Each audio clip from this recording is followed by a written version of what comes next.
정부가 부동산 시장 연착륙을 위해서 규제 완화에 나서며 오늘부터 강남 3구와 용산구를 제외한 서울 21개 구가 규제 지역에서 해제가 됐습니다. 마지막으로 남은 규제인 토지 거래 허가 구역도 풀릴지 여부에 이목이 집중되고 있는데요. 관련 내용들 김대호 경제학 박사와 짚어보겠습니다. 어서 오십시오. 네, 반갑습니다. 예. 자, 부동산 얘기부터 좀 해보죠. 오늘 서울 강남 3구 또 용산구를 비롯 제외한 지역들이 규제 대상에서 드디어 해제가 됐습니다. 어쨌든 고금리 기조는 계속 이어질 것이라는 전망이 나오고 있기 때문에 이번 규제 완화가 과연 어떤 얼어붙은 심리에 좀 영향을 줄 수 있겠느냐 이런 반반의 목소리가 나오고 있는 것 같아요. 일단 시장 분위기 어떤지 좀 짚어볼까요?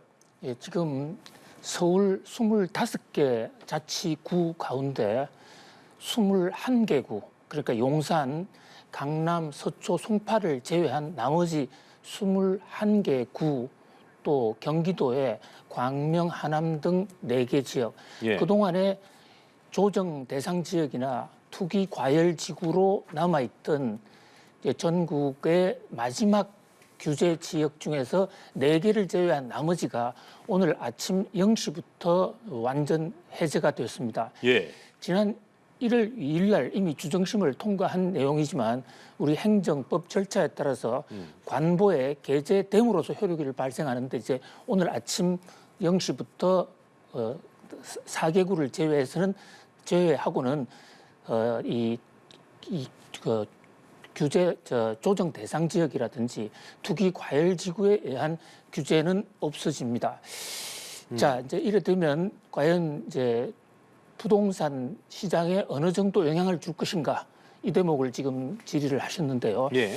현재 부동산 시세라는 것이 또 부동산의 수요, 공급, 이것이 거의 금리, 시중 자금 사정에 결정적인 영향을 받고 있기 때문에 예. 금리가 계속해서 고공 유지를 하고 있고 또 더 올라갈지도 모른다라는 이런 상황에서 당장에 어떤 부동산 환경의 결정적인 변화를 야기할 것으로는 보이지 않습니다.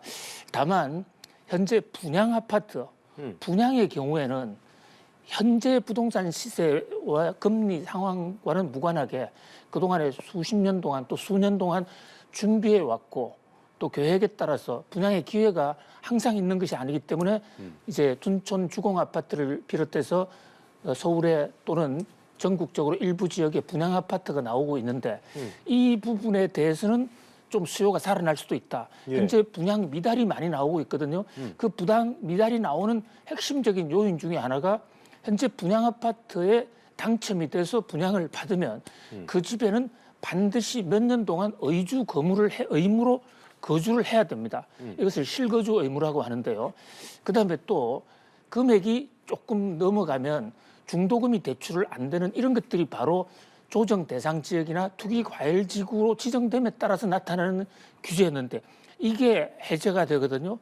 그렇게 됨으로써 분양 아파트의 청약률이나 또는 실계약률, 그걸 정당 계약률이라고 그럽니다만 그것은 좀 올라가서 대규모 분양 미달 사태를 막는데 다소 간에 도움이 될 것으로 보입니다. 어쨌든 토지 이거 규제를 해제했기 때문에 부동산 시장이 바로 풀린다 얘기할 수는 없겠습니다만 이전보다는 굉장히 좀 부동산 시장을 급격하게 또 경착륙시켰던 그런 부분들이 또 있고 그런 규제들이 많기 때문에 그것이 풀림으로써 어떻게 좀 이게 완화가 될지는 지켜봐야 되겠고 분위기도 살펴봐야 될 것 같습니다.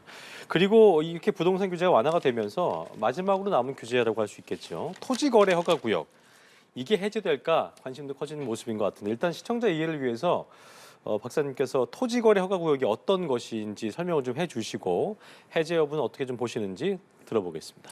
예, 우리 주택법에 있는 규정인데요. 1979년 박정희 정부 당시에 마련이 된 이 토지 거래 허가 구역에 관한 관리 규정이 있습니다. 이것은 재개발이나 또는 주택 정비 사업을 하는 등의 도로를 만든다든지 이럴 때 땅값이 급등할 경우에 그 땅을 살 때는 또 사고 팔 때는 반드시 행정기관으로부터 허가를 받아야만 되고 또 허가만 받는 것이 아니라 그 용도가 본인이 직접 살거나 직접 운용하고 있다는 것을 입증해야 되고 또 거기 소요되는 자금을 본인이 증명을 해야 됩니다.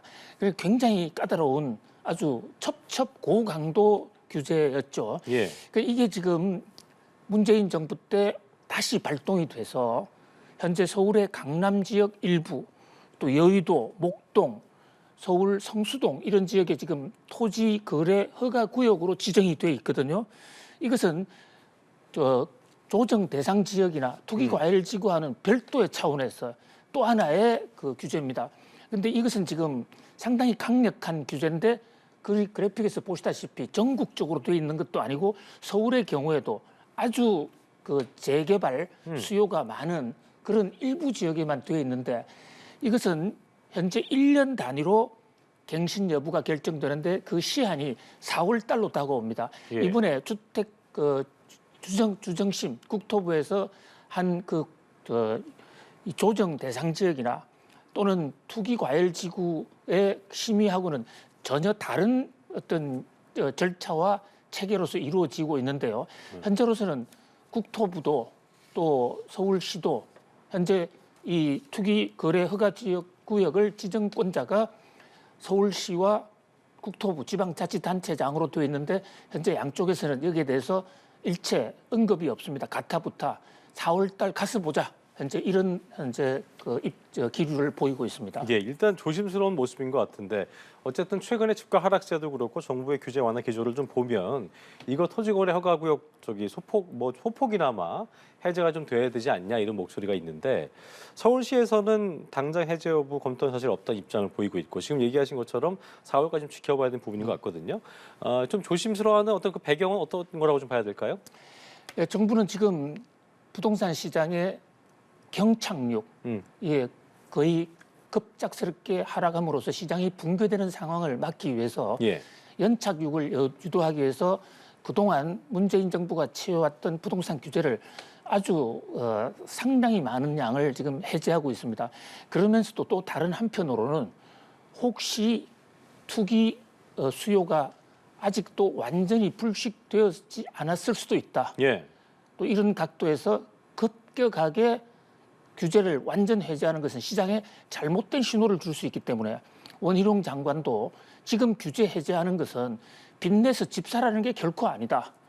거래 절벽, 그걸 어느 정도 회복을 해서 정상화시키자 하는 것이다 하는 그런 관점의 하나의 정책적 메시지를 분명히 하고자 하는 그런 의도. 특히 이번에도 조정 대상 지역이나 또 투기 과열 지구에 서울의 강남이라든지 용산 이런 것을 해제하지 않은 것도 정부 입장에서는 자칫 이러한 규제 해제가 부동산 투기 붐으로 재현이 될 그런 가능성을 원천 차단하고 앞으로도 지속적으로 단계별로 조처를 취해가겠다 이런 입장을 밝히고 있습니다. 그러니까 뭐 된다 안 된다 그걸 지금 가타부터 얘기할 수는 없겠습니다만 긍정적으로도 바라볼 부분도 좀 있겠고 좀 완료 시점까지 지켜는 봐야겠는 그런 부분이네요, 그죠?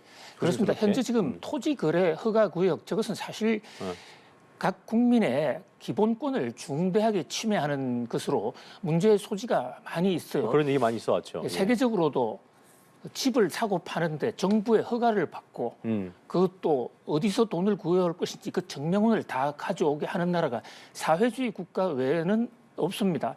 그런 면에서 이것은 부동산의 시세나 부동산 시장 안정을 떠나서 거주 이전의 자유하고도 연결이 됩니다. 다만 정부는 지금 현재 이 토지 거래 허가 지역으로 지정이 되어 있는 지역에 그 해당 지역에서 대규모 도시 정비 사업이 이루어지고 있고 또 당장의 분양 아파트가 별로 없는 지역이고 하니까 급하게 서둘러서 해제할 필요는 없다. 네. 또 실제로 지금 부동산을 사고자 하는 사람, 팔고자 하는 사람 전체적인 거래가 완전히 죽어 있는 상태이기 때문에 예. 시중에서는 뭐 크게 당장의 급한 뜨거운 감자라고 보는 시각은 없습니다. 그러나 이제 중장기적으로는 정부에서도 토지 거래 허가 구역 제도도 점진적으로 철폐하겠다는 입장을 밝히고 있는데 그것은 이제 투기와 시장 안정의 조화선상에서 타임 스케줄에 따라서 단계적으로 이루어질 것으로 보입니다. 알겠습니다.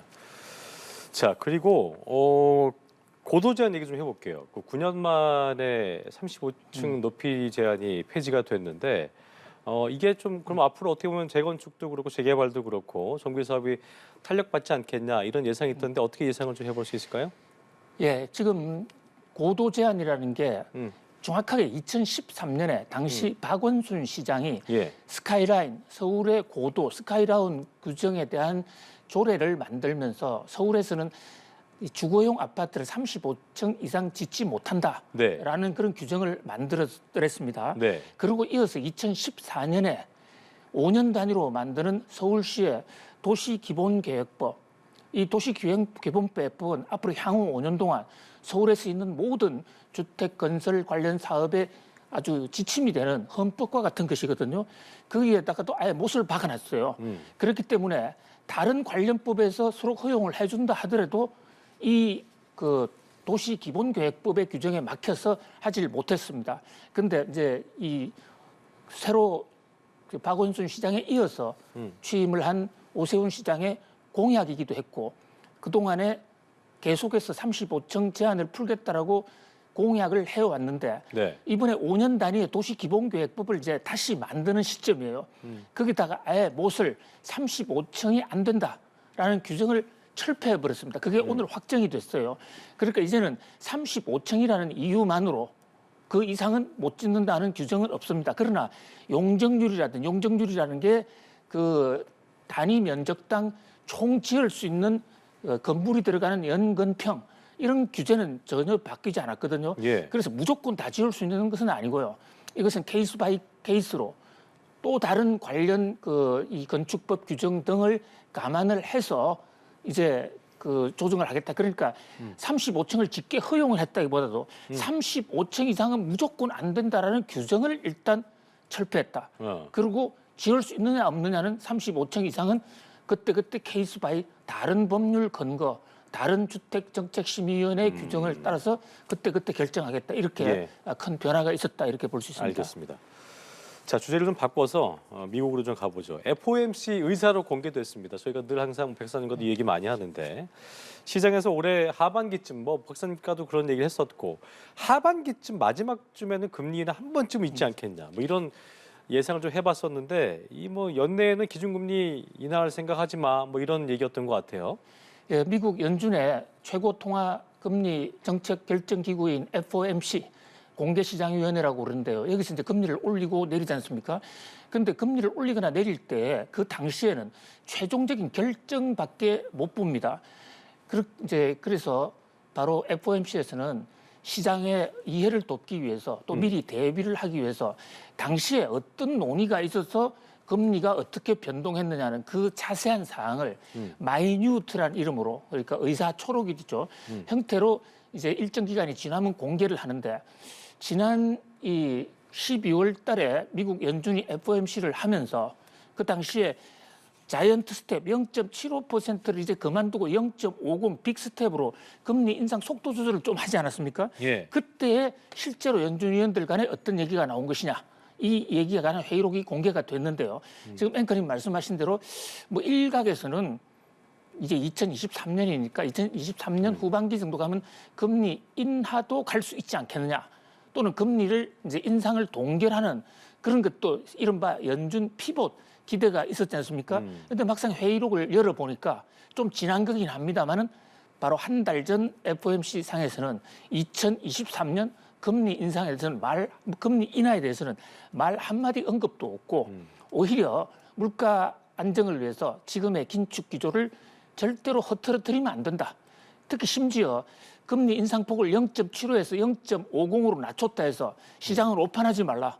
연준의 긴축 의지가 결코 줄어든 것은 아니다. 예. 이렇게 지금 강경한 메시지를 내고 있습니다. 연준의 기본 스탠스는 뭐 올해도 금리 인하는 없다 이렇게 볼 수 있을 것 같습니다. 저희가 이제 이런 발언들이 나오면 이제 바로 그 주식시장은 반영이 되니까 그 반응을 좀 살펴봐야 되는데 FOMC 의사로 공개됐음에도 뉴욕 증시 물론 올랐다가 첫 발언 나오고 좀 떨어졌다가 다시 강보합으로 다시 오르면서 마무리가 됐거든요. 그거 어떻게 좀 해석해야 돼요? 네, 그것은 이제 연준이 내년에 금리 올해 이제 해가 바뀌었으니까 올해입니다. 올해 금리 인하를 안 할 것이다라는 것은 사실 시장에 좀 컨센서스가 이루어졌습니다. 그랬었죠. 예, 일부 낙관론자들은 자기의 희망까지 반영을 해서 그래도 연준이 이제는 미국 금리가 너무 높고 경기 침체 우려가 나오니까 2023년도 하반기부터는 금리를 좀 내릴 수 있지 않겠냐고 전망했었고 또 그 이전 3달 전에 점도표에는 그런 실제로 구체적인 숫자까지 나왔습니다만은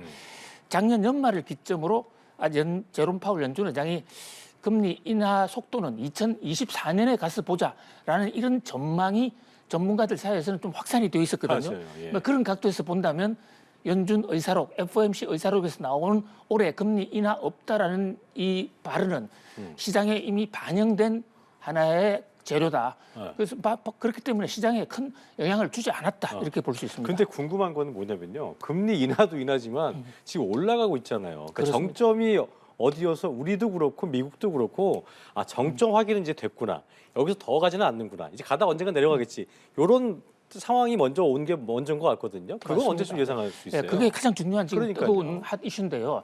그 대목에 대해서도 또 아주 쇼킹한 뉴스가 나왔습니다. 연준에 미국 연준은 12개 연방은행을 갖고 있는데 그 중에서 상당한 영향력을 행사하고 있는 연준 연방은행 총재가 네, 총재가 되게 매파죠. 예. 예, 지금 네. 현재 점도표상으로는 그 최종 금리가 5.25가 될 것이다. 이게 지금 뉴욕 증시의 컨센서스거든요. 네. 근데 그 연준 총재는 그렇지 않다.